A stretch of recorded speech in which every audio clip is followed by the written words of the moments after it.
Hello, you're listening to or reading Indie Monday number 26, an artist outreach program aimed to highlight awesome artists who deserve more recognition. Today, I am with Tommy Ragen. To start, how did you start making music and what kind of music do you make? I started making music when I was 7 years old just by writing songs. And as I got older, I started getting influenced by other artists like Alex G and Lil Peep. And that started inspiring me to make the type of music that I make now. Do you have a track that you're the most proud of? Every song that I release is really special to me, but my favorite right now is probably a song called Not Your Savior. So that released with Make Believe, right? Or Yeah, it's on the new album. It released with it, yeah. could you tell us a little bit more about that album? Yeah, of course. So I started writing this project almost a year ago, just with an event in my life, and I didn't even realize that it would turn into this project. But it became very clear that all these songs were cohesive and were meant to be on a project together. So this project is actually the first one that I've fully self-produced and mixed, and I spent like 6 months, if not more, just working every day learning how to mix for this project. And I couldn't be more proud of the outcome. And I feel like it led for the most personal and honest project I could have made. So, yeah. This album, just like listening to all of the snippets that like you uploaded to TikTok was so cool. Like I was so hyped for it, and this has to be like the best album I've heard so far this year. It's- Oh, dude, that's awesome. Thank you. where does the cover come from for Make Believe? So, me and a guy who helps me with visuals, at least for the past few months, we've been looking for an artist to commission to do this project. And I was making a bunch of Pinterest boards, and I was super inspired by Icelandic, like almost fairy tale artwork. Because actually, when I was going through the breakup that this most of this album is about, I was actually in Iceland, and it was really interesting. So that artwork and art style really means a lot to me and really relates to the feeling of this album, in my opinion. Once we found a few artists, suddenly this guy had like almost an epiphany that one of his friends is the perfect fit. It's this girl who actually makes a lot of artwork in this more like almost fairy tale style. So we brought her into the project, and then she just listened to the album on repeat and drew over it. And that's the first thing that she drew. And we just thought it was perfect immediately. It was cool because she was just listening and feeling it. And I feel like it just represents a lot of what the album means. It's always really nice whenever the cover like is a deeper meaning than just like it's kind of a visual representation of the album, but also to think that it goes into like the backstory behind the songs is really cool.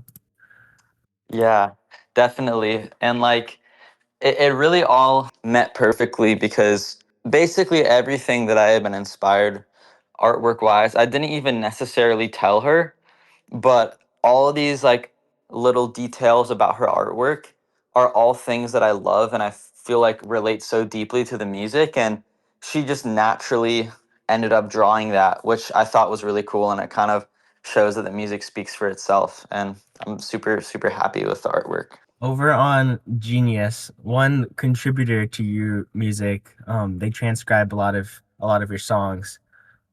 His name is Ashton, and he asked, "What genres would you consider experimenting with?" Definitely punk rock, but kind of in like a modern way. And also electro clash, I really, really like.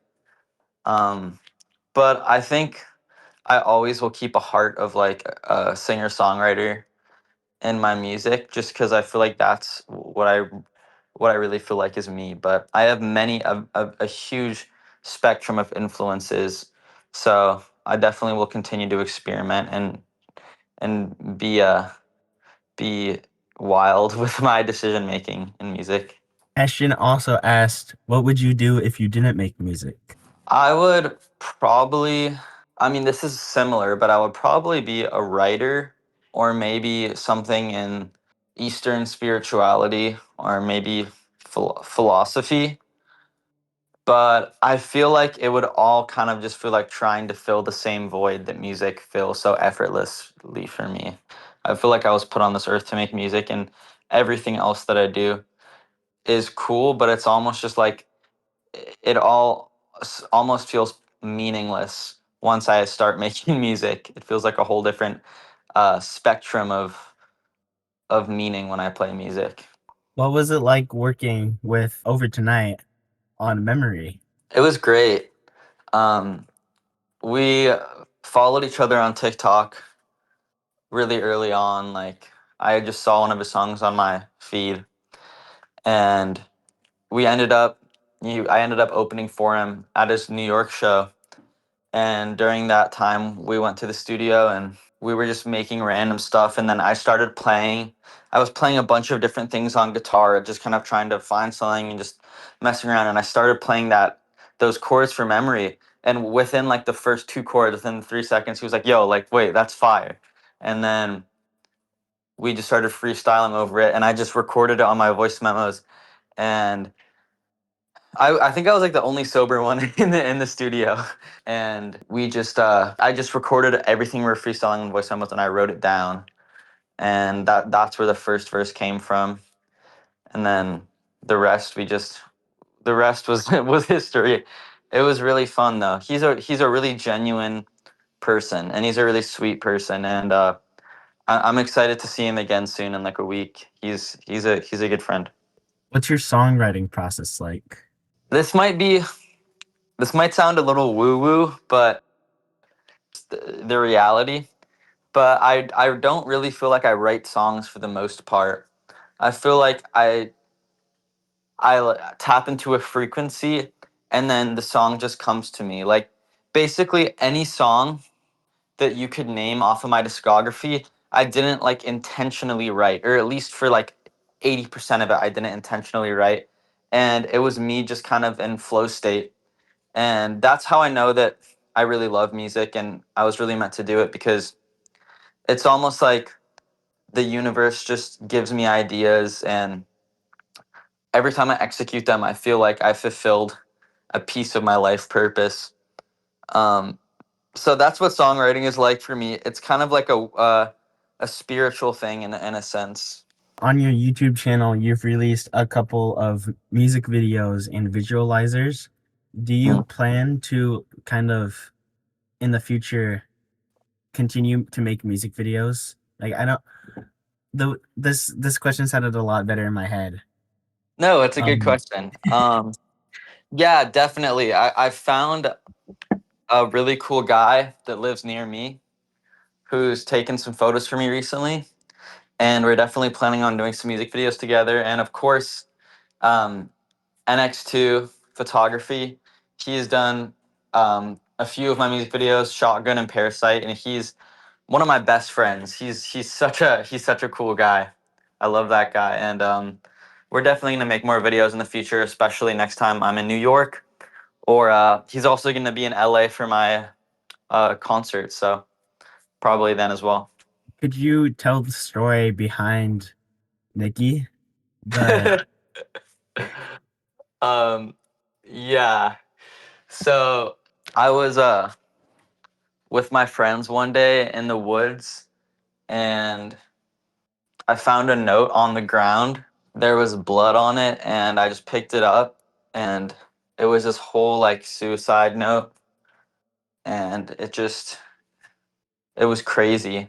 It left in the forest, and then it inspired me to write that song. this question is a little hard. If you didn't have watermelon, what fruit would be your second pick? Yeah, yeah, that's a good question.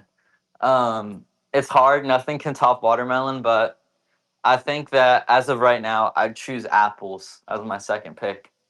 Apples like the Red whole apples. apple, or like do you like cut them up and like put them in peanut butter? I do both. It depends on what I'm feeling like. But I apples see. and peanut butter is definitely like a goated snack that I've been eating. I used to like watch Minecraft videos when I was like in first grade or kindergarten and just eat after. That was like peak life. Do you have any final comments before we conclude this interview? I really appreciate that I get to do this interview because, you know, it seems like you actually listen to my music and appreciate it, and it's just fun. It makes it a lot more fun. So thanks for doing this.